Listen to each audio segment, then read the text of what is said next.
támogattai gyerekek.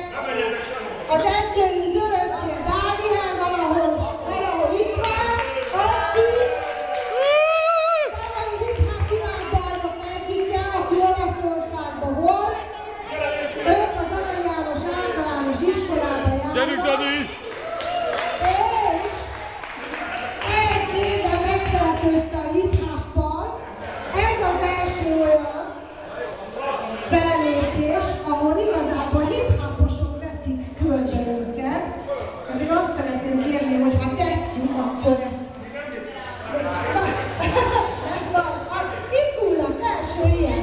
Hát ez a fény. Megint is ilyenek voltatok régen. Na, szóval az a lényeg, hogy ez az első ilyen fellépésük, és ha tetszik, akkor nem csődölekedjétek ezt, hanem szurkoljatok neki. Azt szerettük volna a Kálmánnal, az említett Kálmán, hogy ők nyissák meg nektek, engedjétek meg ezt nekünk. Itt a regisztrálás közben a mellettem folytatódik. És úgy hívják a csapatot, hogy Girl Power. És megkérjük a DJ-t, az első számát nyomja meg. Várják! Még most beszélgetünk, meg ismerkedünk, mert mindenki megvannak illetőre. Mondjuk a tapsot azt lehet hallani, szóval érdemes őket megtapsolni.